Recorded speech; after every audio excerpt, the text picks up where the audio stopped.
السلام علیکم ورحمۃ اللہ وبرکاتہ، نحمدہ ونصلی علی رسولہ الکریم، اما بعد فاعوذ باللہ من الشیطان الرجیم، بسم اللہ الرحمن الرحیم، رب اشرح لی صدری ویسر لی امری واحلل عقدۃ من لسانی یفقہوا قولی۔ فَهَلْ يَنظُرُونَ إِلَّا السَّاعَةَ أَن تَأْتِيَهُم بَغْتَةً فَقَدْ جَاءَ أَشْرَاطُهَا فَأَنَّىٰ لَهُمْ إِذَا جَاءَتْهُمْ ذِكْرَاهُمْ۔ تو کیا یہ لوگ بس قیامت ہی کے منتظر ہیں کہ وہ اچانک ان پر آ جائے؟ اس کی علامتیں تو ظاہر ہو چکی ہیں، یعنی نشانیاں سامنے آ چکی ہیں۔ جب وہ خود ہی آ جائے گی تو ان کے لیے نصیحت حاصل کرنے کا موقع کہاں باقی رہے گا، لہٰذا ہمیں آج نصیحت حاصل کر لینی چاہیے۔ قیامت کے دن اعمال کے بدلے کا دن ہے۔ نمبر 12، فتنوں سے متعلق علامات قیامت۔ ہر مسلمان کے گھر میں فتنے کا داخل ہونا۔ معاذ بن جبل رضی اللہ عنہ سے روایت ہے کہ رسول اللہ صلی اللہ علیہ وسلم نے فرمایا، علامات قیامت 6 ہیں: میرا فوت ہونا، بیت المقدس کا فتح ہونا، بکری کے سینے کی بیماری کی طرح موت کا لوگوں کو دبوچنا، ہر مسلمان کے گھر کو متاثر کرنے والے فتنے کا ابھرنا، آدمی کو 1000 دینار دیے جانا تو اس کا خاطر میں نہ لانا یعنی کم سمجھنا، اور روم کی غداری، وہ 80 جھنڈوں کے نیچے چلیں گے اور ہر جھنڈے کے نیچے 12,000 افراد ہوں گے۔ بہرحال یہاں پر آپ دیکھیے جو جس وجہ سے اس حدیث کو کوٹ کیا گیا، یہ پیچھے بھی گزری ہے شروع میں، ہر مسلمان کے گھر کو متاثر کرنے والے فتنے کا ابھرنا۔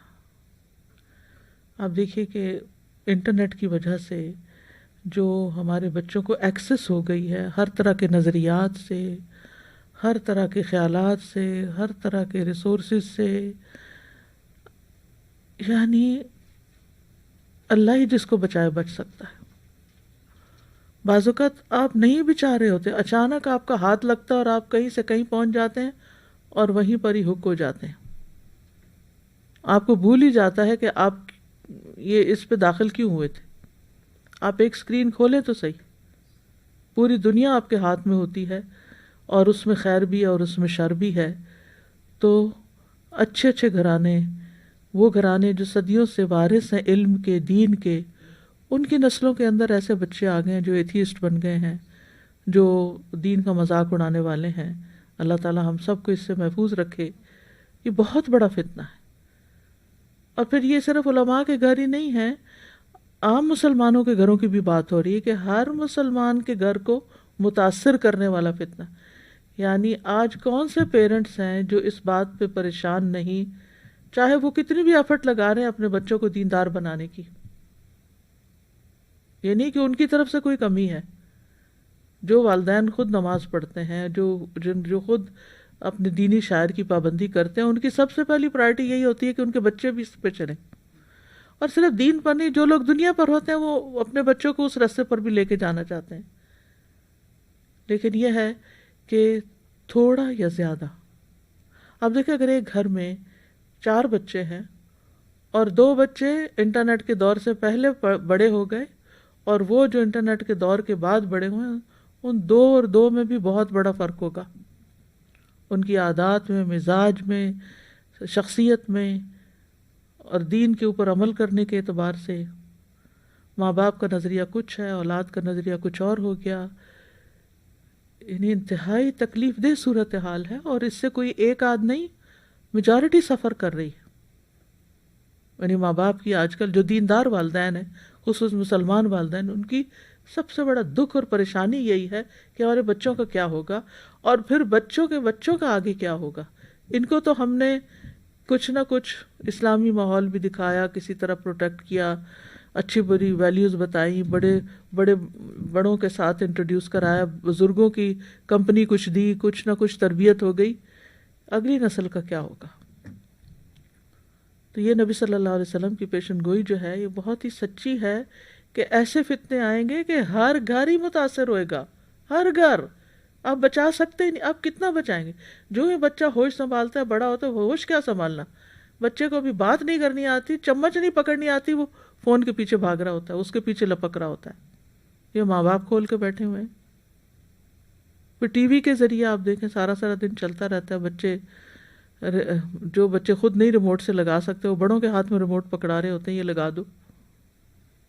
ان کے آگے ٹیبلٹس پڑی ہوئی ہیں، وہ کھانا نہیں کھا رہے جب تک وہ جھوم جام نہیں رہے. تو یہ چیز جو ہے، اس نے تربیت کا جو ایک سلسلہ ہے یا تربیت کا جو ایک انداز ہے، اس کو بہت زیادہ متاثر کر دیا ہے. پھر ہے ایک کے بعد ایک فتنے کا آنا.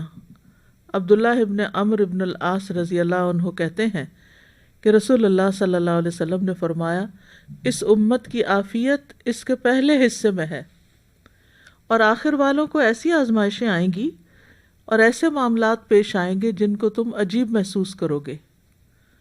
پھر فتنے پیش آئیں گے، ان میں سے بعض کو معمولی بنا دیں گے. یعنی ایک فتنہ ہوگا، انسان کہے گا یہ بہت بڑا فتنہ ہے، اور کچھ ہی عرصے کے بعد ایک اور آئے گا جو اس سے بھی بڑا ہوگا، اور کہے گا پہلے والا تو پھر ہلکا تھا. مومن کہے گا یہ فتنہ تو مجھے تباہ کر دے گا.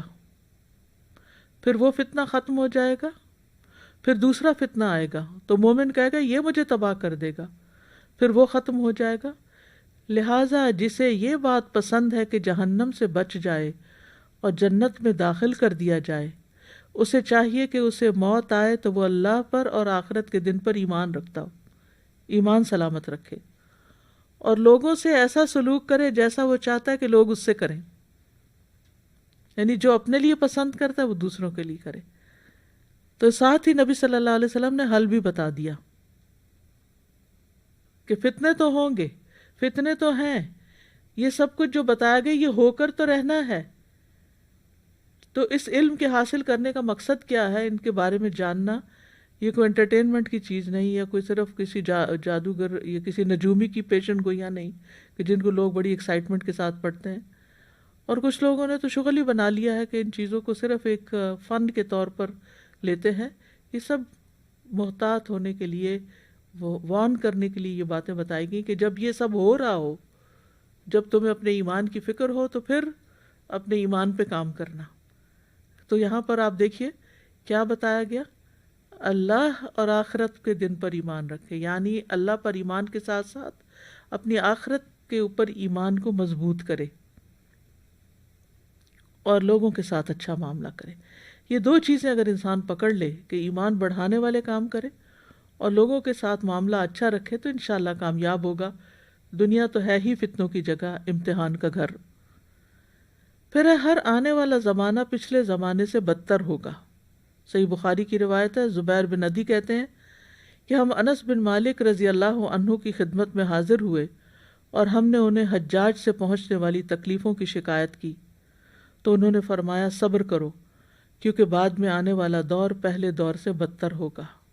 یعنی ابھی، اور یہ کس لیے بتایا؟ تاکہ دل کو ایک تسلی ہو کہ چلے شکر ہے، آگے تو اس سے بھی بڑی خرابیاں آ رہی ہیں، اس پر ہی صبر کر لیتے ہیں. جب انسان کو یہ پتہ چلتا ہے نا کہ اس کے بعد تو اور بھی مشکل آنے والی ہے، تو اپنی موجودہ حالت کو بہتر سمجھ کر صبر کر لیتا ہے. فرمایا یہاں تک کہ تم اپنے رب سے جا ملو. میں نے یہ بات تمہارے نبی صلی اللہ علیہ وسلم سے سنی ہے. یعنی آپ نے ہمیں یہ بات بتائی کہ جو جو وقت گزرے گا مشکلات بڑھتی چلی جائیں گی، فتنے زیادہ ہوتے چلے جائیں گے. تو جو وقت ہے اس کو غنیمت سمجھا جائے اور اس سے فائدہ اٹھا لیا جائے. پھر ایک اور روایت سے پتہ چلتا ہے کہ فتنے بارش کے قطروں کی طرح اتریں گے. صحیح بخاری کی روایت ہے، اسامہ بن زید کہتے ہیں کہ نبی صلی اللہ علیہ وسلم مدینہ کے ٹیلوں میں سے ایک ٹیلے پر چڑھے، یعنی چھوٹی پہاڑی کو کہتے. تو فرمایا اونچی جگہ پر چڑھنے کا مقصد کیا تھا؟ جیسے آج کل لوگ سٹیج وغیرہ پر کھڑے ہو کر بات کرتے ہیں تاکہ زیادہ سے زیادہ آڈینس تک بات پہنچائی جا سکے. فرمایا میں جو کچھ دیکھتا ہوں کیا تم بھی وہ دیکھتے ہو؟ صحابہ نے کہا نہیں. آپ نے فرمایا میں فتنے دیکھ رہا ہوں کہ وہ بارش کے قطروں کی طرح تمہارے گھروں میں داخل ہو رہے ہیں. یہ اس دور کی بات ہے. پھر ہے فتنوں کا سائبانوں کی طرح آنا. اب یہ نوٹ کرتے جائیے، کہیں بارش کے قطروں سے تشبیہ دی اور کہیں سائبانوں کے ساتھ. کرز بن علقمہ الخزائی کہتے ہیں ایک آدمی نے کہا اللہ کے رسول کیا اسلام کی بھی کوئی انتہا ہے؟ آپ نے فرمایا ہاں، اللہ عرب اور عجم کے جس گھرانے کے ساتھ خیر کا ارادہ فرمائے گا ان میں اسلام داخل کر دے گا. اس نے کہا پھر کیا ہوگا؟ آپ نے فرمایا اس کے بعد سائبانوں کی طرح فتنے برپا ہوں گے، یعنی جیسے کوئی چادریں چھا جائیں اوپر. سائبان کہتے ہیں نا بڑے بڑے امبریلاز کو. اس نے کہا اللہ کی قسم انشاءاللہ ایسا ہرگز نہ ہوگا. آپ نے فرمایا کیوں نہیں؟ اس ذات کی قسم جس کے ہاتھ میں میری جان ہے، پھر تم کالے سانپوں کی طرح ایک دوسرے کی گردنیں مارنے لگو گے، یعنی آپس میں ہی لڑائی شروع کر دو گے، اور یہاں سے اسلام کو نقصان ہوگا. پھر آپ نے اندھیری رات سے تشبیہ دی، بارش، سائبان اور اندھیری رات، کہ اندھیری رات کی طرف فتنے انسانوں کو ڈھانپ لیں گے. السلسلہ الصحیحہ کی حدیث ہے. ابو ہریرہ رضی اللہ عنہ کہتے ہیں کہ نبی صلی اللہ علیہ وسلم نے فرمایا اندھیری رات کے ٹکڑوں کی طرح فتنے تمہیں ڈھانپ لیں گے. یعنی جیسے اندھیری رات میں پھر کچھ سجھائی نہیں دیتا، اس طرح فتنوں کے دور میں انسان کو یہ سمجھ نہیں آئے گی کہ وے آؤٹ کہاں ہے، نکلوں کدھر سے، کس طرح بچوں ان سے. یعنی اس طرح انسان پھنسا ہوا، گھرا ہوا ہوگا ان کے اندر.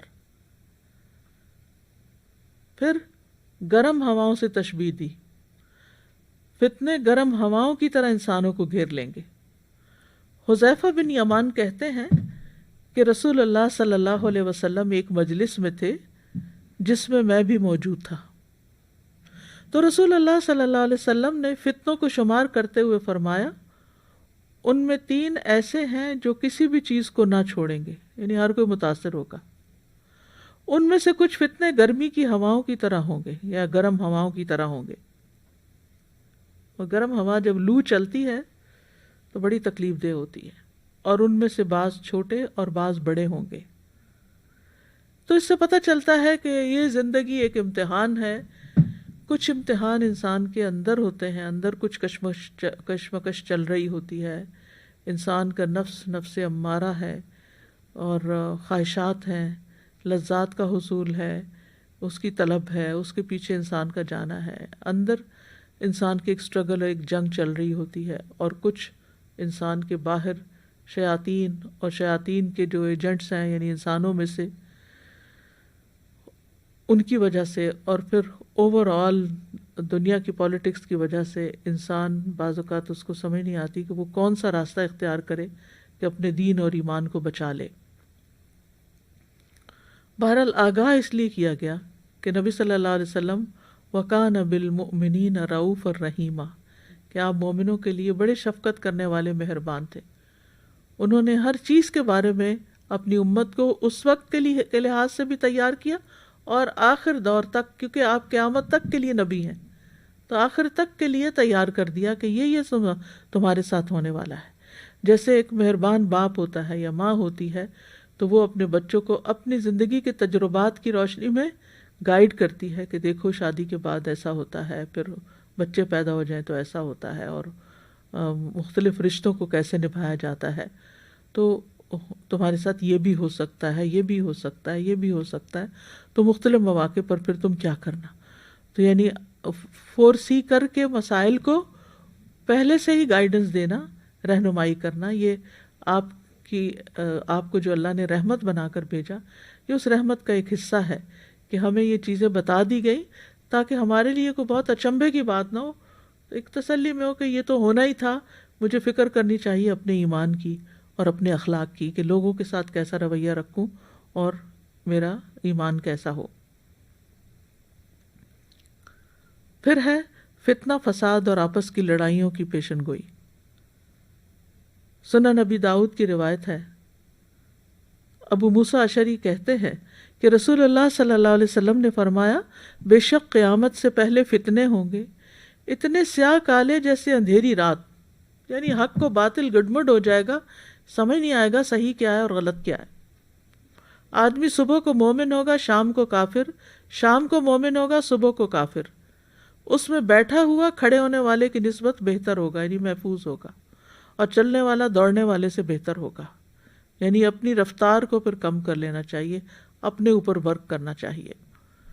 سو اپنی کمانوں کو توڑ دینا، یعنی لڑائی کے آلات مراد ہیں، تانتوں کو کاٹ پھینکنا جیسے تیر اندازی میں ہوتا ہے نا، اور اپنی تلواروں کو پتھروں پر مارنا یعنی کند کر لینا۔ اگر تم پر کوئی چڑھ آئے تو آدم علیہ السلام کے بہتر بیٹے کی طرح ہو جانا، یعنی حابیل کی طرح ہو جانا۔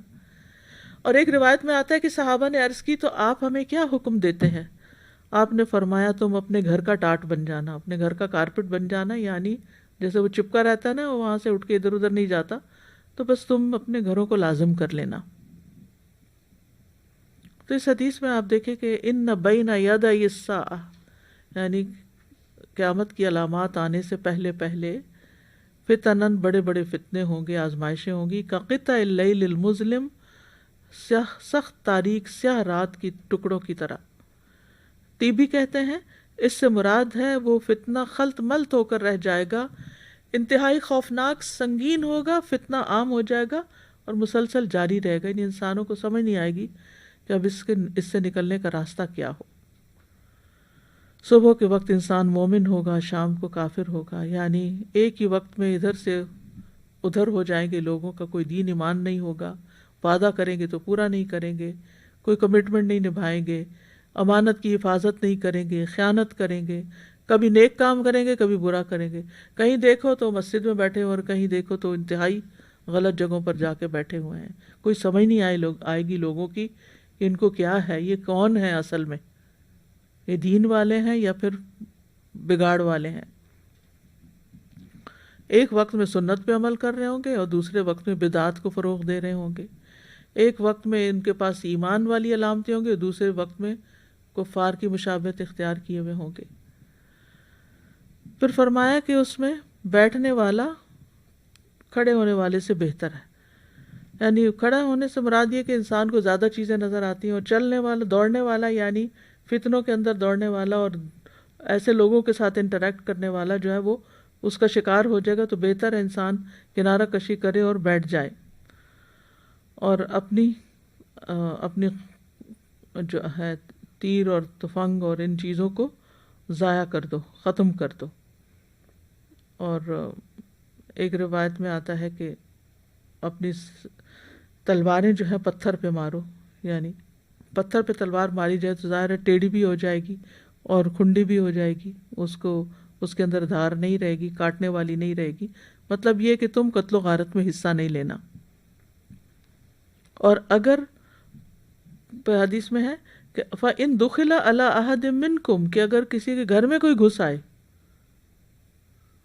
ٹھیک ہے، تو پھر کیا ہو، یعنی ایک تو یہ کہ آپ تو کہیں نہیں جا رہے، آپ تو گھر کا ٹاٹ بن گئے، لیکن یہ ہے کہ لوگ آپ کو نہیں چھوڑ رہے، وہ آپ کے گھر میں کود پڑے، تو اب کیا کریں، کیا آپ ان کو آپ قتل کر دیں؟ تو فرمایا کہ سر تسلیم خم کر دیں، ہتھیار نہ اٹھائے، قاتل بننے کی بجائے مقتول بن جائے،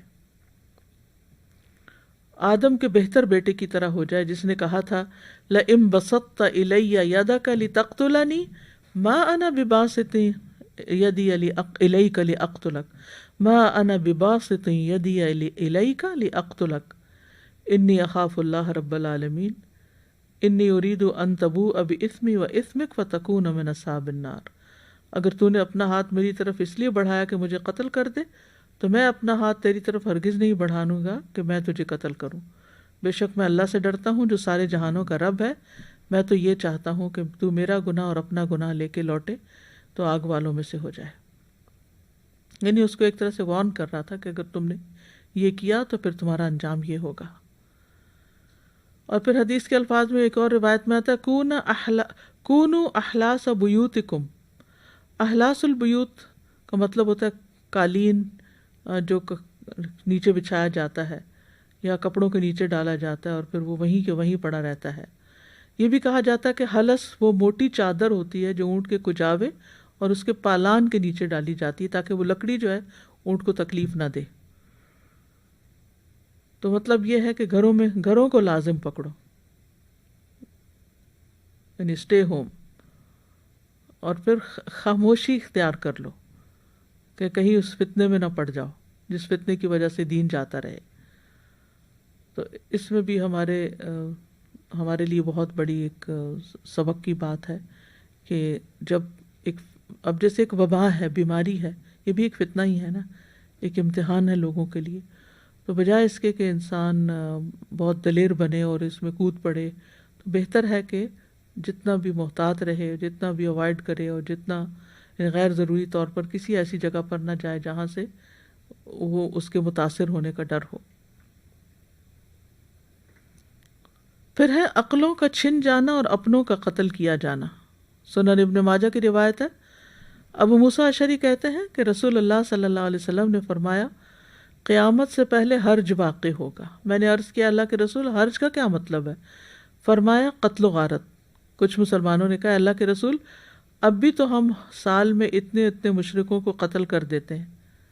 آپ نے فرمایا مشرکوں کا قتل نہیں ہوگا بلکہ تم لوگ ایک دوسرے کو قتل کرو گے، یعنی آپس میں مسلمانوں کی خانہ جنگیاں. حتیٰ کہ آدمی اپنے پڑوسی کو، اپنے چچا زاد کو، اپنے رشتہ دار کو قتل کر دے گا. بعض افراد نے کہا اللہ کے رسول کیا اس دور میں ہماری عقلیں ہمارے ساتھ ہوں گی؟ یعنی کوئی عقل مند انسان یہ نہیں کر سکتا.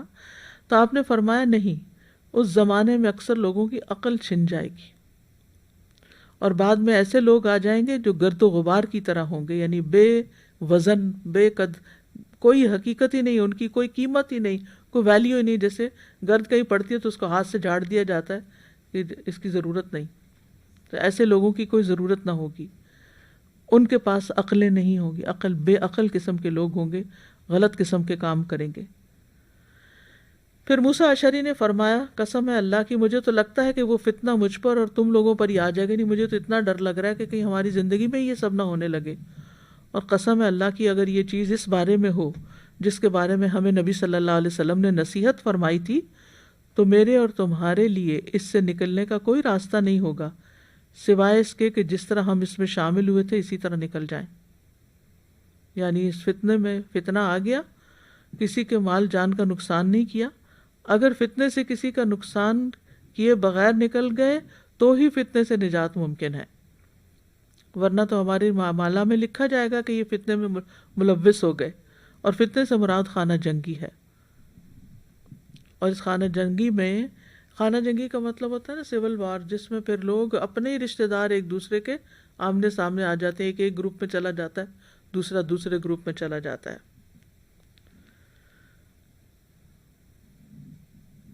پھر اسی طرح قتل عام بھی ہوگا. صحیح مسلم کی روایت ہے، ابو ہریرہ رضی اللہ عنہ کہتے ہیں کہ نبی صلی اللہ علیہ وسلم نے فرمایا اس ذات کی قسم جس کے ہاتھ میں میری جان ہے، لوگوں پر ایسا زمانہ ضرور آئے گا کہ قاتل نہیں جان سکے گا کہ اس نے کس وجہ سے قتل کیا تھا، اور نہ ہی مقتول جان سکے گا کہ اسے کس وجہ سے قتل کیا گیا. یعنی قتل کرنے والا بھی پسندہ دھند، بے عقل، بے سوچے سمجھے مار ڈالے گا، اور مرنے والے کو نہیں پتا کہ مجھے مارا کیوں گیا. یہ جو قتل سے متعلق جتنی بھی چیزیں ہیں، اس سے ہمیں کیا سبق ملتا ہے کہ خون بہانے کے معاملے کو بہت سنگین سمجھیں. یعنی حدیثوں سے یہ پتہ چل رہا ہے کہ لوگ بہت معمولی باتوں پر قتل کر دیں گے لوگوں کو. اور آج آپ دیکھیں جب اخباریں اٹھاتے ہیں آپ تو ایسے واقعات اور حالات پڑھتے ہیں کہ جس میں چھوٹی سی بات پہ غصہ کر کے بیوی نے بھڑکا دیا، کچھ کسی بہن بھائی نے کوئی بات کر دی تو اپنے بہن بھائیوں کو قتل کر دیا، حتیٰ کہ اپنے والد کو قتل کر دیا، اپنی ماں کو قتل کر دیا. جب انسان غصے میں آتا ہے تو عقل چھن جاتی ہے نا، کہ غصہ عقل کا قاتل ہے. تو پھر عقل جب چلی گئی تو پھر آپ کے آگے کون ہے، اپنا ہے پرایا، اپنا خون ہے، اپنی ماں ہے. عزت کی جگہ پھر انسان کو ہوش ہی نہیں رہتی، یاد ہی نہیں رہتا. بعض اوقات لوگ جانوروں پہ لڑائی کرتے ہوئے ایک دوسرے کو مار ڈالتے ہیں، معمولی باتوں پہ. استادوں کو قتل کر دیا جاتا ہے، اپنے کلاس فیلوز کے اوپر شوٹنگ کے کتنے واقعات ہیں. یعنی کوئی تمیز ہی نہیں رہے گی. اور اب آپ دیکھیں جو بھی اس طرح کی شوٹنگ ہوتی ہے، جیسے سکولز کے اندر ہوتی ہے یا کچھ پبلک پلیسز پر ہوتی ہے، تو شوٹر جو ہوتا ہے اس کے پاس کوئی دلیل نہیں ہوتی کہ وہ کیوں ان بے گناہ لوگوں کو کیوں مار رہا ہے، کیوں قتل کر رہا ہے، بس وہ تو جو اس کے ہتھے چڑھا بس اس کے اوپر گولی برسا دی۔ تو یہ بھی علامات قیامت میں ذکر کیا گیا کہ انسانی خون کی کوئی قیمت نہیں رہے گی، انسانی جان کی کوئی قیمت نہیں رہے گی، پھر آپس کے باہمی فتنے بھی ہوں گے۔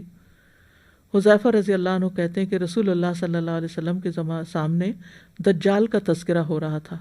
آپ نے فرمایا میرے نزدیک تمہارے حق میں دجال کے فتنے سے زیادہ آپس کے فتنے سے خطرہ ہے۔ جو شخص دجال کے فتنے سے قبل اس سے بچ گیا تو وہ فتنہ دجال سے بھی بچ جائے گا، یعنی جب جو شخص چھوٹے فتنوں سے بچے گا تو وہ دجال سے بھی بچ جائے گا۔ اور جب سے دنیا بنی ہے ہر چھوٹا بڑا فتنہ دجال کے فتنے کے لیے ہی بنایا گیا، یعنی انسان اس کا مقابلہ کرنے کے لیے تیار رہے۔ پھر اسی طرح فتنوں میں مسلمانوں میں اختلاف پیدا کرنے کے لیے عجیب و غریب باتیں ہونا۔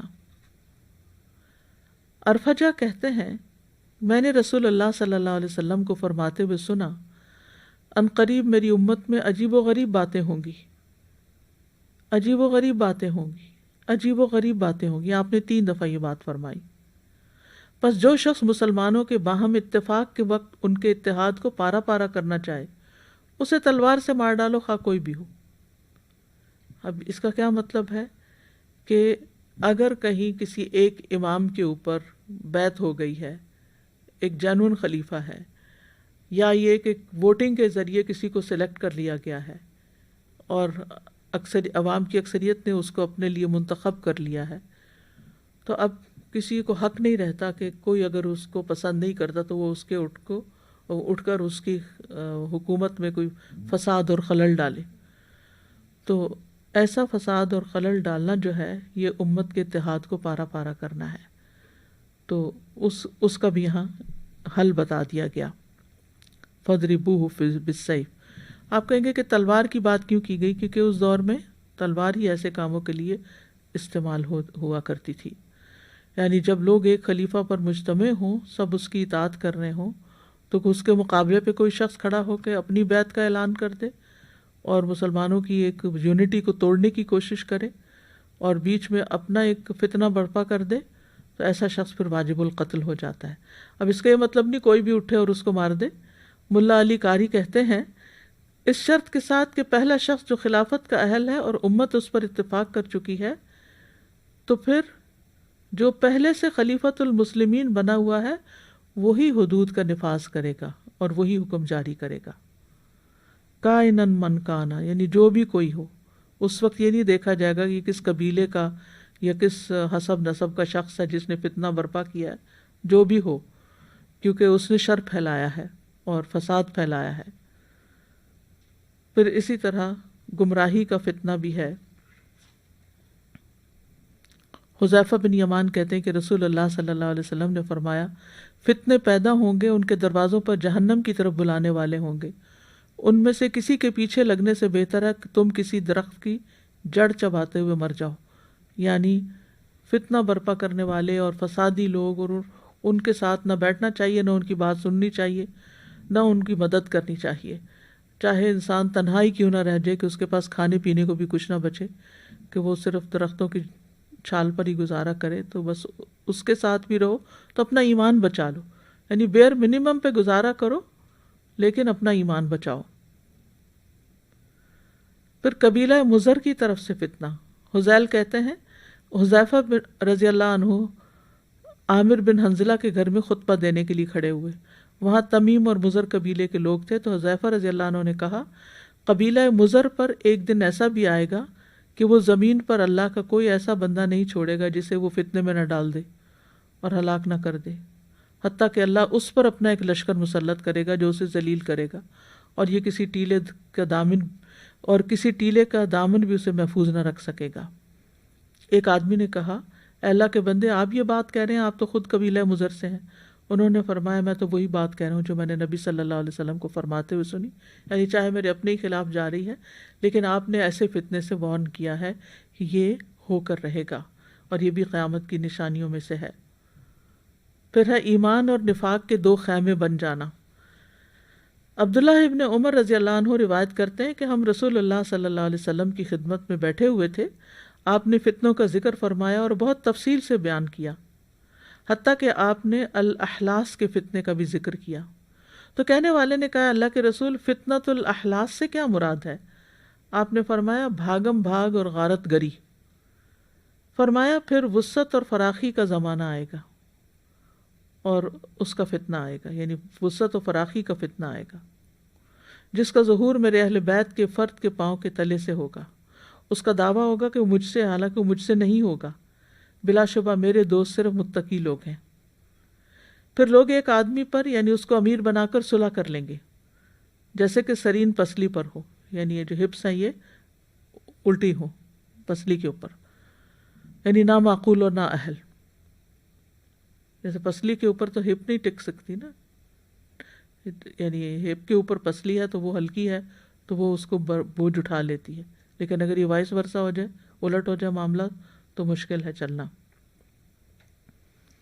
پھر گھٹا ٹوپ اندھیرے کا ایک فتنہ اٹھے گا، اس امت میں سے کوئی نہیں بچے گا مگر اسے اس کا تمانچہ پڑ کے رہے گا۔ پس جب سمجھا جائے گا کہ فتنہ ختم ہو گیا اور پس جب یہ سمجھا جائے گا کہ یہ فتنہ ختم ہو گیا تو وہ اور بڑھ جائے گا۔